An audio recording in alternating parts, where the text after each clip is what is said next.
സമ്മതിക്കണം കേട്ട് നിന്നു പോകും. അവരുടെ നിത്യത്തൊഴിലല്ലേ പക്ഷേ എന്നാന്നറിയില്ല, ഇത് കേൾക്കുമ്പോ എനിക്ക് പെരുന്നാളിന് പ്രദർശനം ഇറങ്ങുന്ന ഓർമ്മ വരും. ഈ പെരുന്നാളിന് എങ്ങനെ മെൽവിൻ വരുമോ? പോയിട്ട് 5 കൊല്ലം ആയില്ലേ, ചിലപ്പോ വന്നേക്കും. ഞാൻ ഈ പിള്ളേരുടെ കാര്യത്തിൽ ഇടപെടാറില്ല. നമ്മൾ പഠിപ്പിക്കാവുന്നത്രേ പഠിപ്പിച്ചൊരു നിലയിൽ എത്തിച്ചു. ഞാൻ എന്റെ കടമ നിറവേറ്റി. ഈ കാലത്ത് പിള്ളേരെ ആരെയും ഡിപ്പെൻഡ് ചെയ്യാതെ ജീവിക്കണമെന്നേ. ഒരു കണക്കിന് അതാ നല്ലത്. ഇളയ മോനെ വിടാൻ പോവാ. പിള്ളേർ പോയി രക്ഷപ്പെട്ടെന്നേ. രക്ഷപ്പെടട്ടെ. പിള്ളാച്ചോ ഉണ്ടോ? അമ്മച്ചിക്ക് കുറച്ച് വടിയും മടക്കും സാധനം പൊടിഞ്ഞിട്ടില്ലല്ലോ അല്ലേ? തൊട്ടാ പൊടിയും സാധന. പിള്ളാച്ചന്റെ കടലേ ഇത് കിട്ടത്തുള്ളൂ എന്ന് പറഞ്ഞാൽ അമ്മച്ചിക്ക് മനസ്സിലാവണ്ടേ? അല്ല, എന്നാ പിന്നെ അമ്മച്ചി അനാഥാലയത്തിലിട്ട് കഷ്ടപ്പെടുത്താതെ ഇനി വീട്ടിലോട്ട് കൊണ്ടുവരാൻ മേലേ? അനാഥാലയോ എന്നാരും പറഞ്ഞു? ഇതായി നാടിന്റെ കുഴപ്പം. അനാഥാലയം ഒന്നുമല്ല, ഓൾഡ് ഏജ് ഹോം. വെളിയിലൊക്കെ ആളുകൾക്ക് വയസ്സാകുമ്പോ ഇതുപോലുള്ള സ്ഥലങ്ങളിൽ റൂം ബുക്ക് ചെയ്യും. 24 hours doctor facility, nursing care, dietary food, everything. 10-20 കൊടുത്താൽ തന്നെ ഇതുപോലെ ഫെസിലിറ്റി എനിക്ക് അമ്മച്ചിക്ക് വീട്ടിൽ കൊടുക്കാൻ പറ്റുമോ? പിള്ളേച്ച പത്രം കേട്ടാ പോരാ, ഇവനും കൂടെ കേൾക്കണം.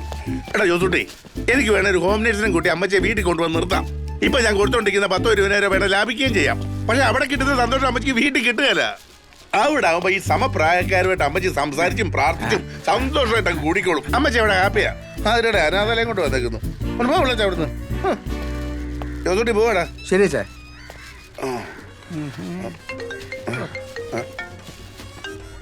വീട്ടിൽ നിന്ന് ഈ സമയത്ത് എന്നാടി? അവരോട് അവിടെ നിൽക്കാൻ പറയടി, ഞാനങ്ങോട്ട് വരാം. എന്നാടാ ഇത്? തൊട്ട സെപ്റ്റിക് ആവുമല്ലോ. നിനക്ക് ഈ വണ്ടി മാറ്റിയിട്ട് വേറെ വണ്ടി എടുത്തൂടെ?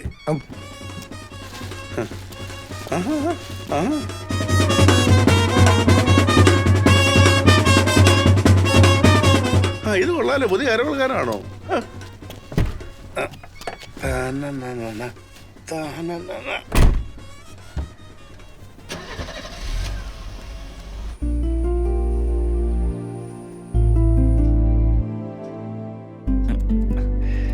ചേട്ടത്തി ഇരുന്നിരുന്നോ? ഇതാ ഇവിടെ ഓക്കെ, ഇവിടെ ഇവിടെ ചേട്ടത്തി ഒന്ന് അടുത്തോട്ട് നോക്കിയേ. ഇനി വലത്തോട്ട്.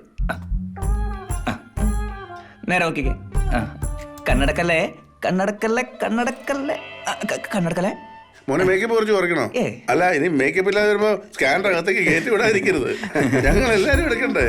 എന്തൊക്കെ പരിപാടിയാ ഇത്. ശരി കേട്ടോ. അവനെന്തിനാ എൽബിൻ?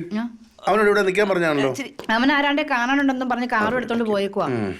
ഓക്കെ മോനെ, എനിക്കിതായാലും ഒരു ഫോട്ടോ തരണേ, അങ്ങാരുടെ കൂടെ ഫ്രെയിം ചെയ്ത് വെക്കാനാ. അല്ല ചേട്ടത്തി, ഇതങ്ങനെ ഫ്രെയിം ചെയ്ത് വെക്കാൻ പറ്റിയ ഫോട്ടോ അല്ല. ഇനി ഏതായാലും ചേട്ടത്തിക്കേ കാലത്ത് ഗേറ്റിന് മുന്നിൽ കാത്തു നിൽക്കേണ്ടി വരികയല്ല. സാർ, ഞങ്ങളുടെ കിച്ചൺ മേറ്റിന്റെ ഫംഗ്ഷൻ ഒന്ന് ഡിസ്പ്ലേ ചെയ്യാൻ വേണമെങ്കിൽ. പിന്നെ ആയിക്കോട്ടെ, കിച്ചണിലേക്ക് പോവാം. കിച്ചണിലേക്ക് വരൂ. വന്നോളൂ.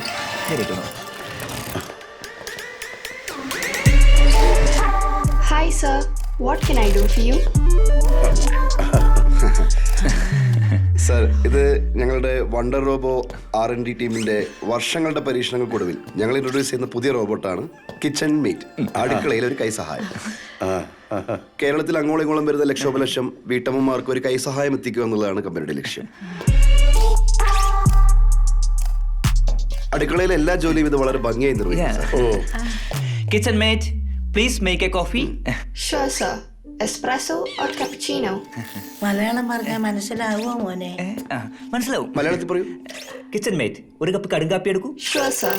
Up in a minute.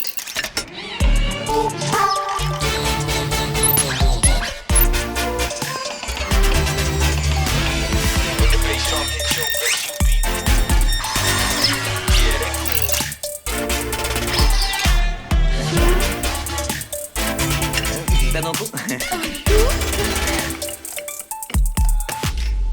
Your coffee is ready. എന്റെ പണികളൊക്കെ എന്നാ തോന്നുന്നു. ചിലപ്പോ സാധ്യതയുണ്ട്. കൊള്ളാല്ലേ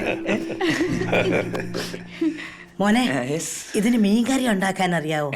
ഈ കുടംപുളിയൊക്കെ ഇട്ട് വെച്ച് കേരള സ്റ്റൈലില്. അയ്യോ ചേട്ടത്തി, കാര്യങ്ങളൊക്കെ പഠിച്ചു വരുന്നല്ലേ ഉള്ളൂ. ഇപ്പൊ കാപ്പി ഉണ്ടാക്കും, ചായ ഉണ്ടാക്കും, പിന്നെ ഈ ഫ്ലോറൊക്കെ ക്ലീൻ ചെയ്യും. ഇതൊരു ഇനീഷ്യൽ സ്റ്റേജ് ആണല്ലോ സാർ. അതെ. ഞങ്ങൾക്ക് കോഴിക്കോട് ഭാഗത്ത് നിന്നൊക്കെ ഒരുപാട് എൻക്വയറീസ് വരുന്നുണ്ട് ഈ ബിരിയാണി ഉണ്ടാക്കുന്ന റോബോട്ടിന് വേണ്ടിയിട്ട്. ഞങ്ങളത് വർക്ക് ചെയ്തോണ്ടിരിക്കുകയാണ്. നമ്മുടെ നാട് വളർന്നൊരു വളർച്ചയെ ചുരുക്കം പറഞ്ഞാൽ ഇവരൊന്നും ഇല്ലെങ്കിൽ നമുക്കൊക്കെ അങ്ങ് അഡ്ജസ്റ്റ് ചെയ്ത് പോകാൻ പറ്റുമല്ലേ? അതെ, സർ. അതെ, പറ്റുവാണ് പെട്ടെന്നൊരു ഉപകാരം കൂടെ ചെയ്യണം. സർ. ഈ തേങ്ങ ഇടാനും ചക്ക ഇടാനുള്ള സോഫ്റ്റ്വെയർ ഉണ്ടെങ്കിൽ ഇതിനകത്തൊന്ന് ആഡ് ചെയ്യണം. ഭയങ്കര ഡിമാൻഡാന്നേ. തേങ്ങ ഇടാൻ ഒരുത്തരം കിട്ടുന്നില്ല. തേങ്ങ മുഴുവൻ പൊഴിഞ്ഞു കൊണ്ട് കരക്കാർ എടുത്തോണ്ട് പോവാ. Okay, not sir. നെക്സ്റ്റ് അതുപോലെ തന്നെ ഇതിന് വല്ല പെണ്ണേം ഇടാൻ പറ്റുമോ? ആ എന്നാ മാമാദേശം കിടങ്ങ് നോക്ക്. പേര് സാറിന് ഇഷ്ടമുള്ള ഇടാം. ആ. അതൊന്ന് റീസെറ്റ് ചെയ്താൽ മതി. ആ. പിന്നെ ഇന്നത്തെ കാലത്ത് കുറച്ചും കൂടെ പൊളിറ്റിക്കലി കറക്റ്റ് ആയിട്ടുള്ള ഒരു പേരിടുന്നതായിരിക്കും സേഫ്. അല്ലെങ്കിൽ പണി കിട്ടും. അതെ, കിട്ടിയിട്ടുണ്ട്. അത് ശരിയാ, സൂക്ഷിക്കണം.